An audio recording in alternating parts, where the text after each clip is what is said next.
Bonjour.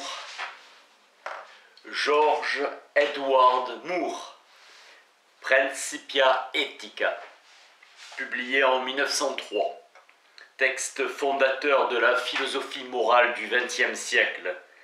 L'éthique est définie comme une discipline autonome et établit l'impossibilité de définir le prédicat « bon ».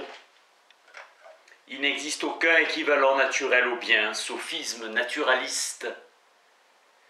Moore, 1873-1958, enseigna à Cambridge aux côtés de Russell et de Wittgenstein. Durant l'âge d'or de la philosophie analytique, bon, good est indéfinissable. Qualité dont nous affirmons qu'elle est un bien. De nombreuses vérités sont nécessaires pour prouver qu'une action doit se faire. J'ai tenté de découvrir quels sont les principes fondamentaux du raisonnement éthique et l'établissement de ces principes.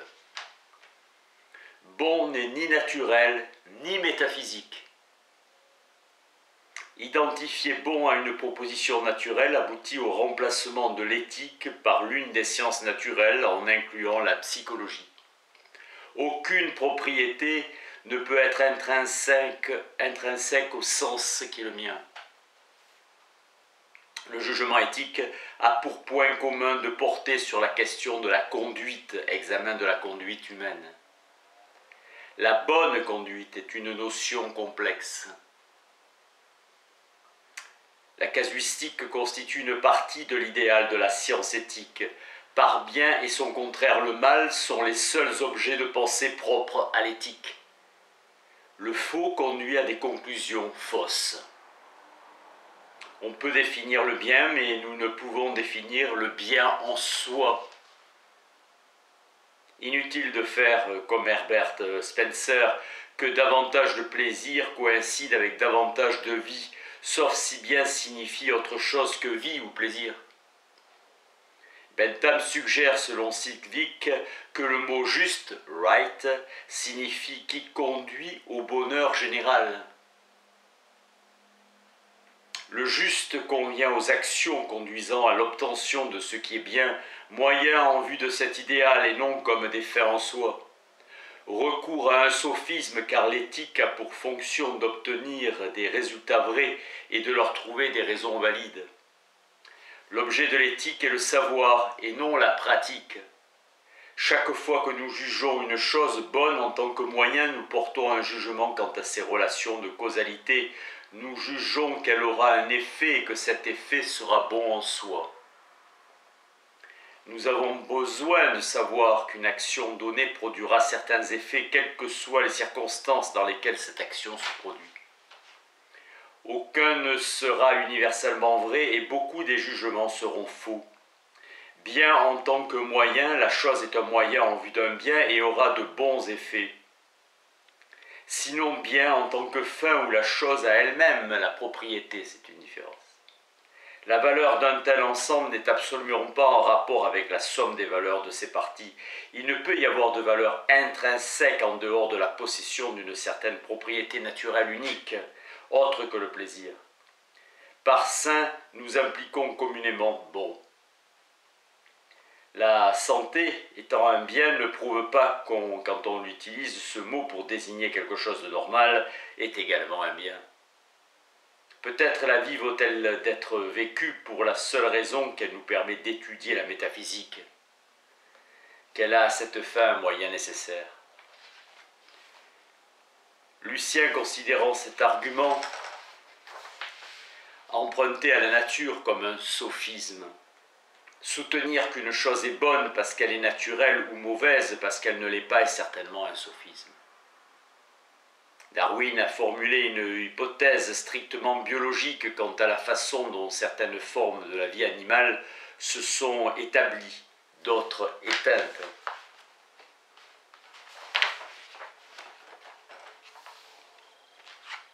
Mieux apte à supporter le froid ou la chaleur, à résister.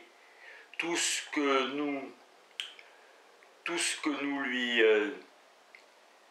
disons avec hypothèse dans l'évolution n'est que certains genres de conduite qui sont plus évolués que les autres.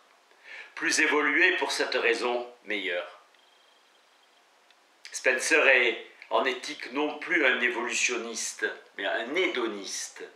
Spencer formule sa conclusion « Aucune école ne peut éviter de prendre pour ultime visée morale un état désirable de sensation, récompense, jouissance, bonheur. Le plaisir est un élément inattaquable de cette conception. La conduite est meilleure quand elle produit plus de vie, qu'elle comporte un solde de plaisir, une plus grande quantité possible de vie qui vaudrait simplement d'être vécue. » Spencer est un hédoniste naturaliste. Spencer parle du processus illustré par l'évolution de l'espèce humaine comme s'il avait toute la majesté d'une loi universelle de la nature. L'hédonisme a rien d'autre que le plaisir comme bien. L'hédoniste procède comme si le plaisir était le seul bien, que le plaisir soit bon en tant que fin. Les maximes vertueuses d'un hédoniste ne permettent aucunement de présumer que sa philosophie éthique est bonne aussi, car c'est l'excellence du raisonnement qui importe, et non son caractère en tant qu'homme.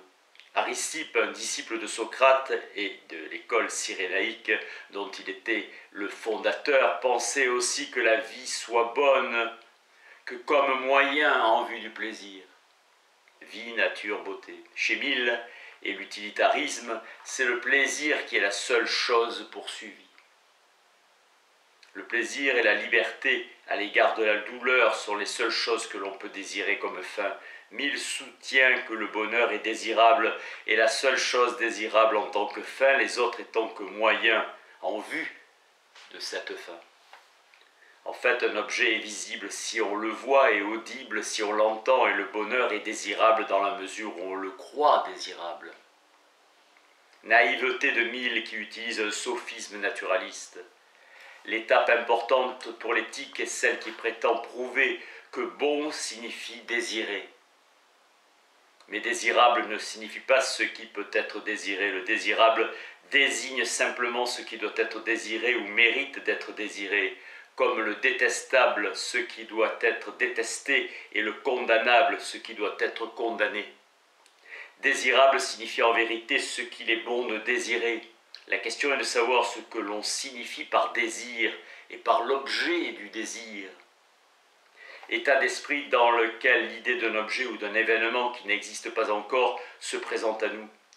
L'idée cause dans mon esprit un sentiment de plaisir, sentiment qui permet de produire cet état d'activité naissante qu'on appelle désir. C'est donc à cause d'un plaisir que j'ai déjà que je passe à l'action. Désir de s'orienter seulement vers le plaisir. L'argent 10 000 n'est désirable que comme un moyen pour parvenir au bonheur. Mill néglige les moyens et les fins. Le fait de concevoir qu'une chose est agréable est censé signifier la même chose que le fait de concevoir cette chose comme agréable. Ce plaisir réel n'est pas ce que nous voulons. Ce que nous voulons, c'est toujours quelque chose que nous n'avons pas encore obtenu. Dire que le plaisir nous fait toujours vouloir est bien différent de dire que ce que nous voulons est toujours plaisir. Tout le monde s'accorde à dire que les lois de la logique sont vraies, et nous acceptons un résultat prouvé au moyen de ces lois. Incapacité à prouver que le plaisir seul est bon ou le contraire.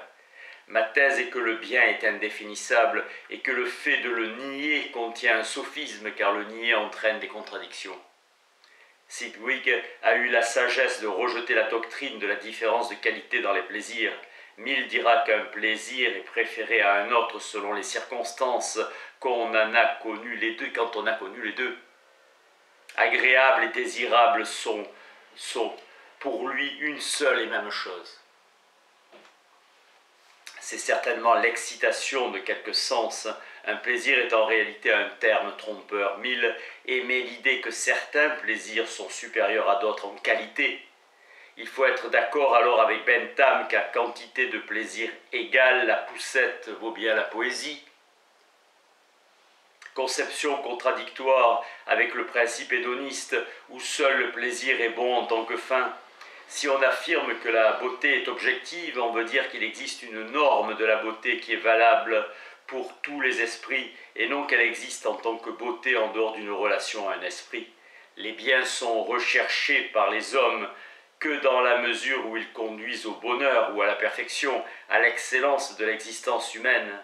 Personne ne considère qu'il soit rationnel de chercher à produire la beauté dans la nature qui nous entoure, en dehors d'une possibilité de contemplation de cette beauté par des êtres humains, Sidvik.